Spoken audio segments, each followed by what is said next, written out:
അല്ലെങ്കിലും നമ്മുടെ രാത്രിയിലെ യാത്രകൾ അത് ഭയങ്കര മനോഹരം തന്നെയാണ് എപ്പോഴും.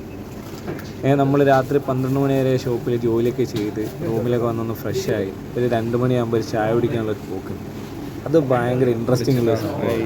കാരണം നമ്മൾ അന്നത്തെ അത്രയും സ്ട്രെസ്സ് ആ ചായ കുടിയിലൂടെ നമുക്ക് പോവാണ്. പിന്നെ കഥകളും കാര്യങ്ങളൊക്കെ ഇങ്ങനെ പറഞ്ഞു, അത് നല്ല അടിച്ച ചായ കുടിയും കിട്ടുമ്പോഴോ പൊളിച്ച്.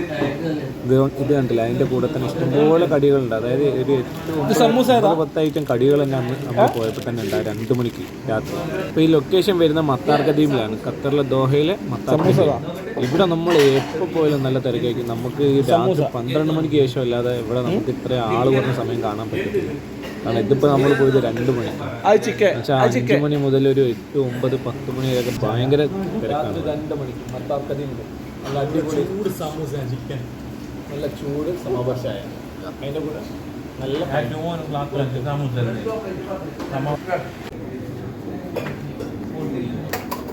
ഇത് രാത്രി കിട്ടുന്നൊരു സ്പെഷ്യൽ ഐറ്റമാണ് ബ്രെഡ് ഓംലെറ്റ്. ഇവൻ്റെ അഡാറ് ഐറ്റമാണ്. ഇത് നല്ല ചൂടോടൊക്കെ ഉണ്ടാക്കി തരുമ്പോണ്ടല്ലോ, അതിലോട്ട് ആ ടൊമാറ്റോ സോസും പിന്നെ മയോണൈസൊക്കെ ഒഴിച്ചിട്ട് ഇങ്ങോട്ട് തരുന്നൊരു തരലുണ്ട്. എൻ്റെ പൊന്നേ, പാവപ്പെട്ട രാത്രി 2 മണിക്കാണ് ഇത് ഉണ്ടാക്കുന്നത്. പുള്ളിക്കാണ് ഉറക്കം വന്നിട്ട് കണ്ണിലിങ്ങനെ കാണാൻ പറ്റും നമുക്കത്. പുള്ളി ഉറക്കത്തിൻ്റെ ക്ഷീണത്തിലാണെങ്കിലും പക്ഷെ ചെയ്യുന്ന ജോലി നല്ല ആത്മാർത്ഥത്തോടു കൂടിയാണ് ചെയ്യുന്നത്. കാരണം അതിൻ്റെ ഓരോ ഭാഗവും വേവിച്ചാണ് പുള്ളി എടുക്കുന്നത്. അത്രയും ടൈം എടുത്തിട്ടാണ് ഉണ്ടാക്കുന്നത്. അവസാനം പ്ലേറ്റിലോട്ട് മാറ്റിയപ്പം പണി പാളി. പാവം. എന്നിട്ട് എൻ്റെ അടുത്ത് പുള്ളി പറഞ്ഞു, ഞാൻ ഇപ്പം റെഡിയാക്കി തരാം. അങ്ങനെ എനിക്ക് സെറ്റ് ചെയ്തുകൊണ്ട് തന്നതാണ്. സംഭവം എന്തായാലും അടിപൊളിയായിരുന്നു, ഒന്നും പറയാനില്ല. നല്ല എല്ലാവരും ഭയങ്കര സന്തോഷത്തോടു കൂടിയത് കഴിക്കും. സംഗതി ചെറിയൊരു സ്നാക്സ് ആണെങ്കിലും നല്ല രസമുണ്ടായിരുന്നു കഴിക്കാൻ.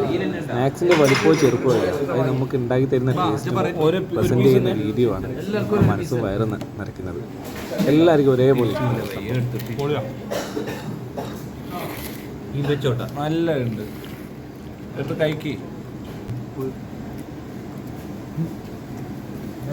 ജ്യൂസി മതി.